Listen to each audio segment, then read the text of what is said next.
जो कल था वही आज हूँ। हाँ, मैं प्रयागराज हूँ। प्रयागराज के कुंभ मेले में है, इस महाकुंभ का हिस्सा दुनिया बन रही है। और हमारे साथ माननीय जी हैं, उज्जैन से आए हैं। आज स्वामी अद्भुत जी हैं, स्वामी अद्भुत कृष्ण जी इनका पूरा नाम है। और हाथ में देखिए पूरी वेशभूषा कृष्ण जैसी है और बांसुरी हाथ में है। पूरा देखिए आप गेटअप कैसा लग रहा है स्वामी जी। और ये अभी रात के 12 बजे हैं। मैं मेले को देख रहा था कि दिन में तो रोज़ कवर करते ही हैं, क्यों ना आज रात को भी एक चक्कर महाकुंभ के इस मेले में लगाया जाए। पता नहीं कौन साधु कब मिल जाए और किससे क्या बात हो जाए। अभी बातचीत करने के लिए साधु जी हैं, स्वामी अद्भुत स्वामी जी उज्जैन से आए हैं, बुलेट पे सवार हैं। हमें मिले जा रहे थे, हमने रोका, कोशिश करी कि बातचीत करेंगे। स्वामी जी स्वागत है आपका जी। राधे राधे। महाकुंभ में आए हैं और स्वामी अद्भुत जी कृष्ण की पूरी वेशभूषा, क्या कहेंगे कुंभ को लेकर के? देखिए कि जो कुंभ है वो सारी दुनिया में सबसे बड़ा माना जाता है। सबसे बड़ा माना इसलिए जाता है कि कुंभ के मेले में एक तो पृथ्वी पे जितने भी महान पुरुष हैं वो आते हैं, देवी देवता आते हैं, और लोग कहते हैं कि भगवान भी पधारते हैं कुंभ के मेले में। और कुंभ के मेला की विशेषता ये है कि जो कुंभ के मेला में आएगा, एक तो उसके पाप धुल जाएंगे, दूसरी बात उसका दिमाग चेंज हो जाएगा। ऐसा आप कह रहे हैं कि दुखों की लिस्ट दो, सबके लिस्ट वो दुख दूर कर दूंगा। ये दुखों, हाँ। देखिए क्या है कि मेरे को ऐसा लगता है संसार में दुख नहीं है। हाँ, ऐसे लोगों को लग रहा है क्योंकि उनको थोड़ा अज्ञान है। नहीं, लोग तो सब कहते हैं कि आज में ये दुख हो गया। लोग दुखी हैं, पीड़ित ही पीड़ित हैं। रोज हर किसी की समस्या, जिससे आप बात करेंगे अपनी 2-4 क्या 10 समस्याएं गिनवा देगा, 10 दुख गिनवा देगा। ये एक तो क्या है कि भगवान ने कर्मों अनुसार जिसके हिस्से में जो है वो दे रखा है। अब आदमी जो किस्मत में नहीं उसको चाहता है, और जो पिछले जन्मों में जो बुरे कर्म किए हैं उसका जो फल भोगता है उससे उसको दिक्कत होती है, तो वो परेशान सा रहता है। अब जैसे आपने देखा कि ज्ञानी लोग जैसे रामकृष्ण परमहंस थे, उनको क्या है, कैंसर हुआ और माताजी को उन्हें दर्शन दिए, लेकिन वो कैंसर से उनकी मृत्यु हुई। तो इसका मतलब है कि कर्मों की सज़ा तो भोगना पड़ेगी, भले कुछ भी हो। तो ये सिद्धांत सब पे लागू होता है। इसलिए मेरा तो ये कहना है कि यदि आप कर्मों की सज़ा भोग रहे हो तो जैसे कर्म करने में, बुरे कर्म करने में मज़ा आता है, वैसे ही भोगने में मज़ा लें आप। हाँ, जिससे आपको प्रॉब्लम नहीं होगी। यानी पहले सोच के बैठे कि हमने कुछ ऐसा किया था कर्म, इसलिए हमें दुख मिल रहे हैं। वो तो सोच के क्या, शास्त्रों अनुसार बात हो रही है ना। जैसे मान लो जो आदमी अच्छे कर भक्ति करेगा, दान करेगा, वो अंबानी के पैदा होगा। अगर आप इतनी भाग्यशाली होते तो फिर सही जगह पैदा नहीं हो जाते आप। तो कर्मानुसार कहाँ पैदा होना है, कैसे क्या करना है आपको, क्या आपका वो बनेगा, आप राज करेंगे कि और कुछ करें, तो ऐसा जन्म होता है ऑटोमेटिक, और उसके अनुसार वो भोग रहे हैं। हाँ, इसमें सिद्धांत है जैसे कैसे फेड़े, जैसे भगवान को कुछ नहीं करना, कैसे फेड़े कर्म अनुसार हो रहे हैं। आप पता कैसे कैसे फेड़े, आपको ताज्जुब होगा कि 7 अरब लोग मर गए हैं, 7 अरब लोग जिंदे हैं, आज तक किसी की शक्ल नहीं मिली। अरे शक्ल छोड़िए, किसी का अंगूठा नहीं मिला। इसका मतलब है सीसीटीवी की कैमरे की नज़र में है और आपकी कैसेट बनाई जा रही है, कर्मों की सज़ा दी जा रही है, अच्छे कर्म वालों को आनंद दिया जा रहा है, बुरे कर्मों को सज़ा। ये सिस्टम है भाई भगवान का। ऐसे ही थोड़ी पूरा विश्व चल रहा है और कुछ घटनाएं नहीं हो रही। और घटनाएं जो पता है मामूली घटना है पृथ्वी पर। हाँ, बहुत कम है, परसेंटेज बहुत कम है। ये मामूली है जो कुछ हो रहा है, बहुत कम है, बहुत कम है।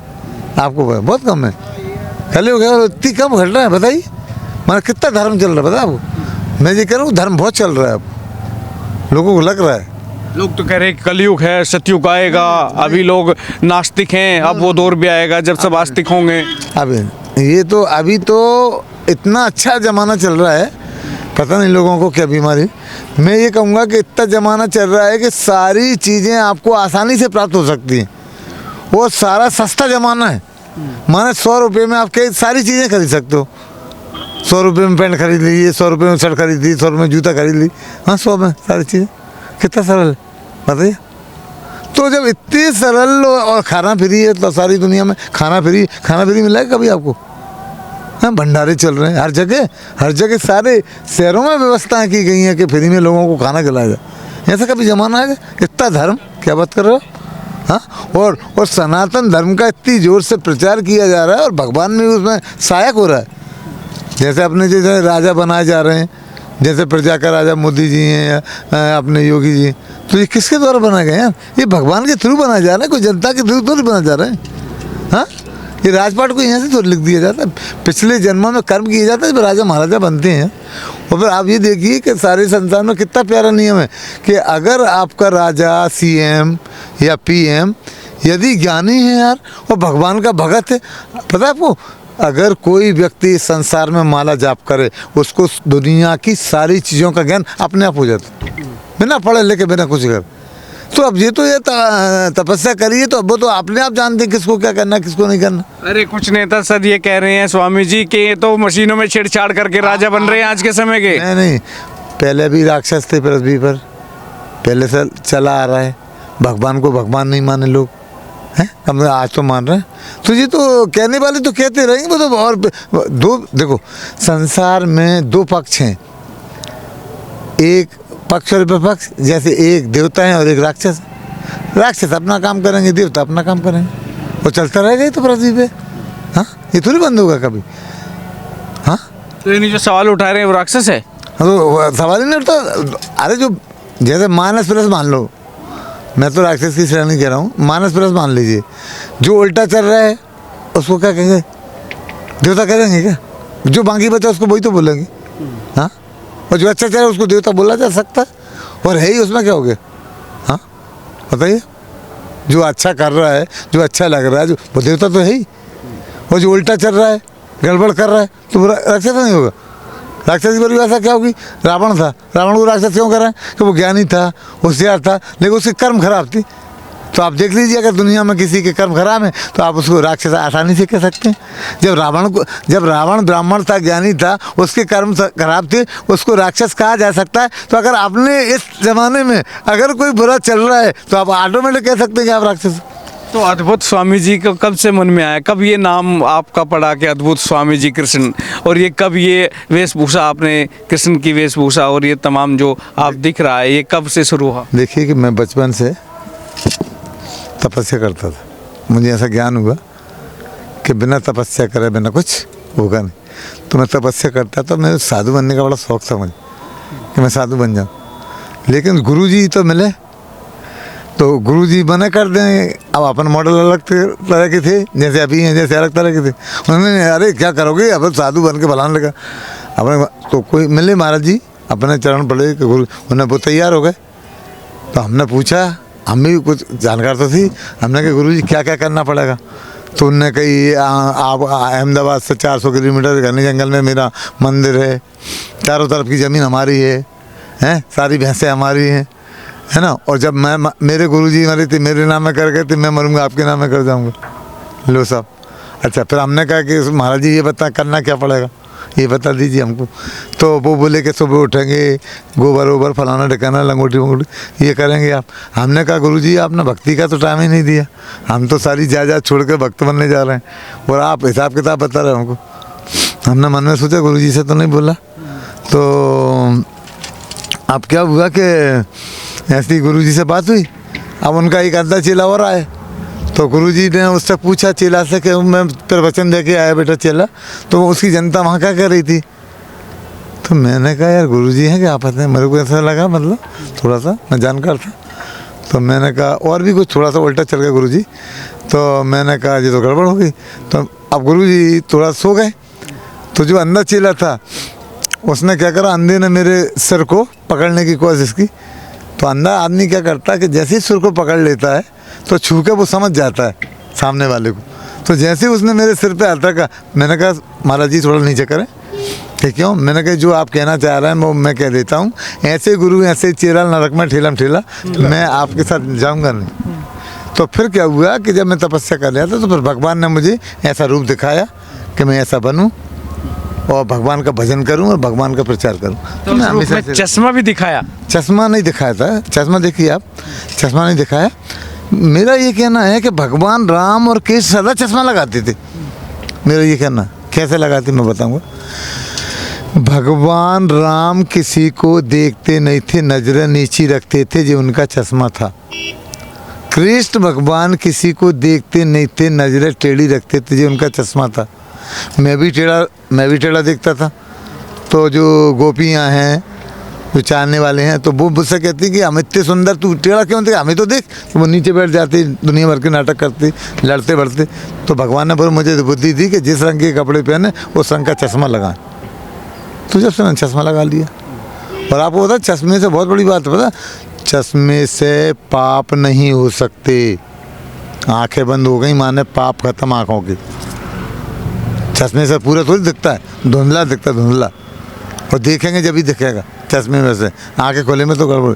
और एक और बात बता रहा हूँ आपको, जैसे आप कह रहे हो मैं राम जी ने आंखें क्यों नहीं उठाई, कि जब कोई दो आँखों को अगर सारी आंखें देखने लगे और आंखें में टकरा जाए तो दो आंखें गायब हो जाएंगी। आदरणीय, थोड़ा कल्पना करके देखें ऐसा। तो इसलिए क्या करते हैं हम, भगवान भी नजर तो बचाना पड़ेगी ऐसा।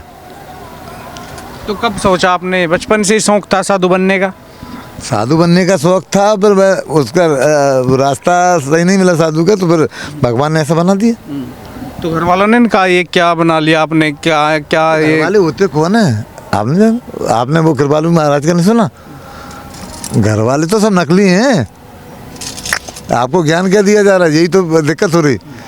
उन्होंने कहा है कि जो आपकी मम्मी है वो नकली हैं, आपके भाई बहन सब नकली हैं। जो आपको 20 साल से 10 साल पाल रहा है, पोस रहा है, आपके खाना पीना कर रहा है, अपनी सारी व्यवस्थाओं का ध्यान रख रहा है, वो क्या है कि ओरिजिनल तो भगवान से रिश्ता पालना है ना।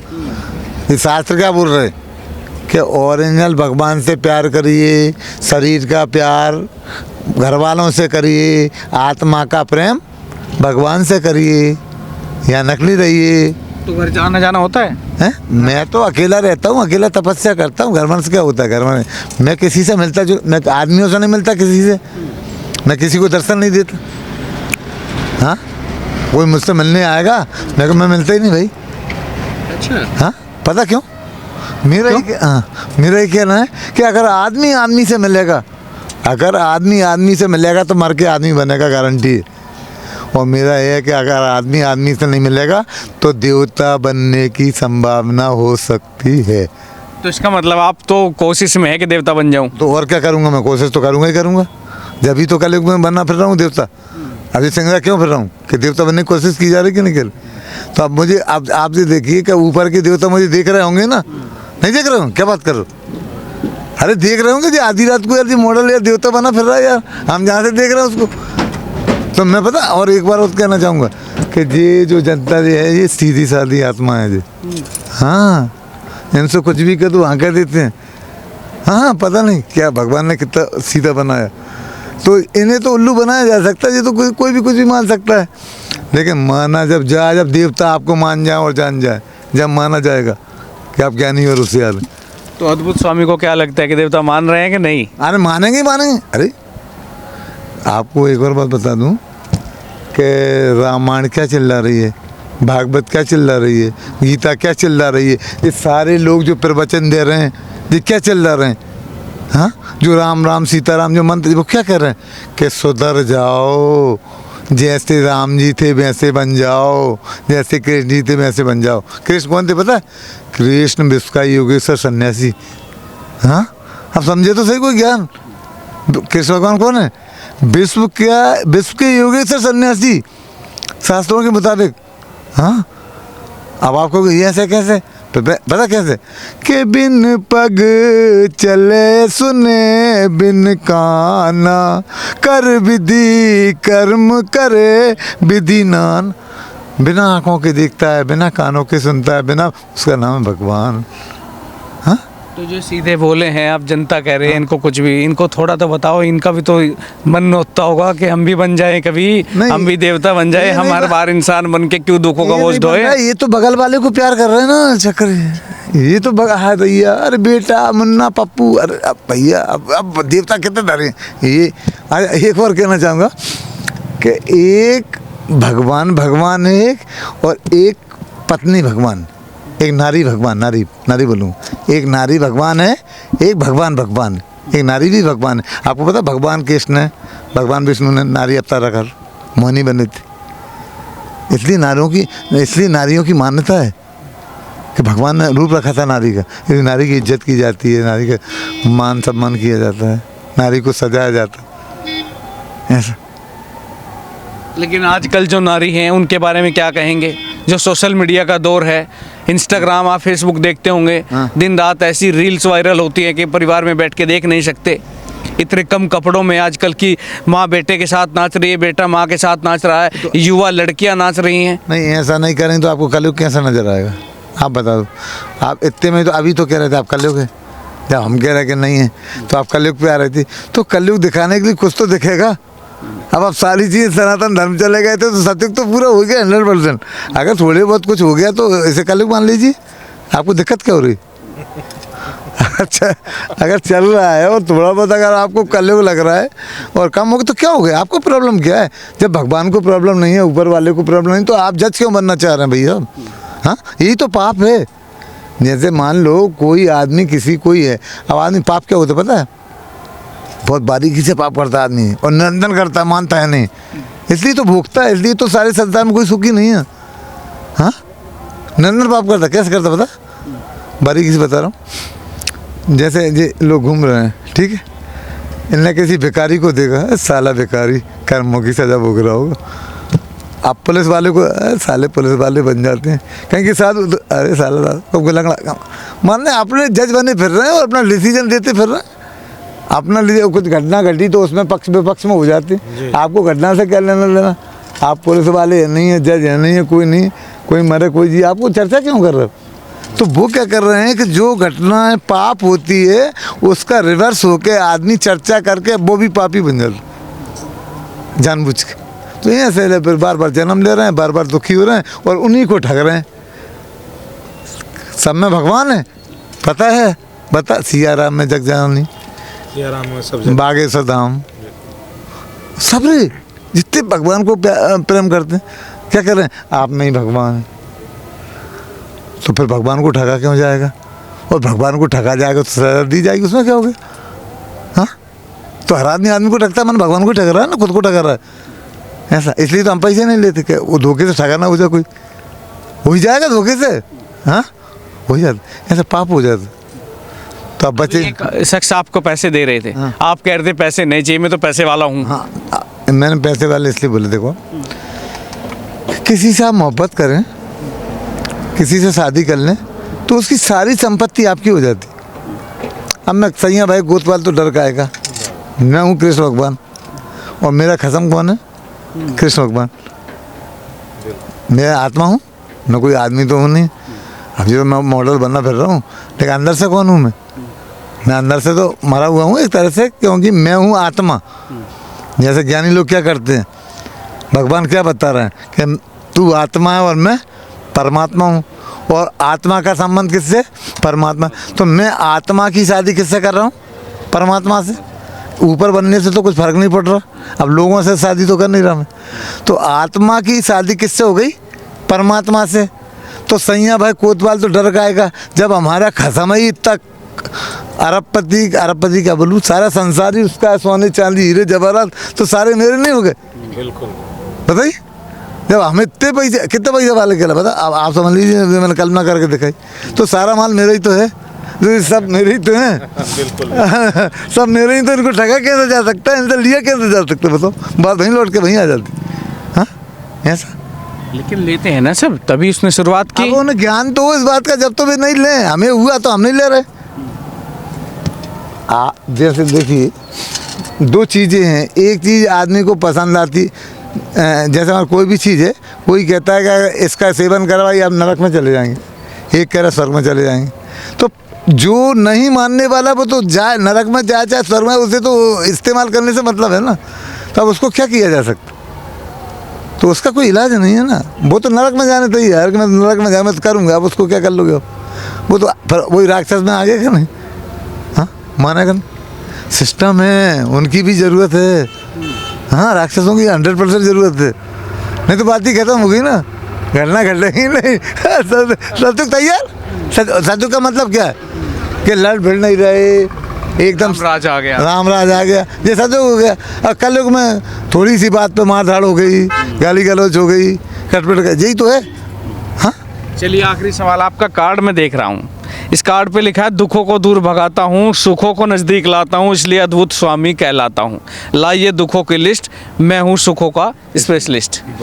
तो इस सुखों का स्पेशलिस्ट कहाँ से है? ये सुखों की जो पिटारा खोल दिया है, सभी लोग दुखी तो हैं, इनको दे दो ना ये पिटारा। मैं क्या, ये मेरा पहले लिखा था शुरू में मैंने, तो मैं ऐसा अध्ययन कर रहा था कि मुझ में इतनी दम है कि अगर कोई दुखी आदमी आए तो मैं ऐसे 7 रंग के कमरे बनवाऊं और तरह तरह से उस मॉडल को सामने वाले को ले जाऊं, उसको सुधार किया जाए, उसे बताया जाए कुछ मिनटों में कुछ तरह से, तो वो उसका तत्काल दुख दूर हो जाएगा और उसको जाके फिर अगले में नचवाया जाएगा कि अगर आपके दुख दूर हो गए हों तो आप डांस करके दिखाइए आप, और सब लोगों के सामने दिखाइए। तो मैंने ऐसा प्लान बनाया और मैं कुछ कर भी, मैं बातों से भी कर देता हूँ। बातों से कैसे करता हूँ, अभी कल परसों किया मैं कैसे करता हूँ बता देता हूँ। नई बात बता रहा हूँ आपको। जैसे मैं बोल रहा हूँ और आप लोग सुन रहे हैं, तो क्या हो रहा है, मेरे मुंह से हवा निकल रही और हवा निकलने के बाद वायुमंडल में मिल रही है, और वायुमंडल में मिलने के बाद जो सांस ले रहा है उसके अंदर जा रही है। तो सांस लेने वाला चेक करता है पहले कि जी अंदर जाने लायक है कि नहीं है। अगर उसे लगता है कि राइट कह रहा है सामने वाला तो वो सांस लेगा, और सांस लेके जैसे ही अंदर जाएगा तो जहाँ उसको दर्द हो रहा है, जहाँ कष्ट हो रहा है, वो जैसे ही हवा भर जाएगी तो उसे अच्छा सा लगने लगेगा और सुधार हो जाएगा। बताइए, आपसे तो गलत करके देखिए मैं क्या जो कह रहा हूँ। एक्सपेरिमेंट कर लिया आपने? अरे बिल्कुल 100%। एक बार तो अभी पिछले कुंभ की मैंने बोला, अब मैंने बोलना छोड़ दी थोड़ा। मैंने एक से बोला कि आप 20% रो रहे हो, मैंने कहा आप 40 रो रहे हो, एक से कहा मैंने 80 रो रहे हो। तो बोले कि महाराज जी हम तो रो नहीं रहे, आप रोना कहाँ दिख रहा है। तो मैंने कहा मैं जानकार हूँ इसलिए कह रहा हूँ। तो तुरंत भगवान ने क्रिया करी, और जिसको बोला 80% वो मेरे चरणों में गिर गया कि गुरु जी एकदम राइट कर, मैं 80% ही रो रहा हूँ, मैं रमेश दुबे धाम में मैं बनारस का रहने वाला हूँ। ऐसे रोने लगा बहुत जोर से ऐसा। चलिए, तो ये देर रात है, कुंभ का मेला है, 12 बजे हैं, 12 क्या 12:30 बज गए हैं, और ये अद्भुत स्वामी कृष्ण से जिनसे बातचीत की उज्जैन से आए हैं, और ये आपने देखा है गेटअप, ये श्री कृष्ण को मानने वाले हैं और कहते हैं कि मैं सब कुछ, जिसके पास भी दुख है दुखों की लिस्ट मुझे दो, मैं हूँ सुखों का स्पेशलिस्ट, यानी सुख दूंगा, आप दुख मुझे दीजिए, मैं सबको सुख देने वाला हूँ। तो आपको ये खबर कैसी लगी जरूर बताइएगा, जुड़े रहेगा हेडलाइंस इंडिया के साथ।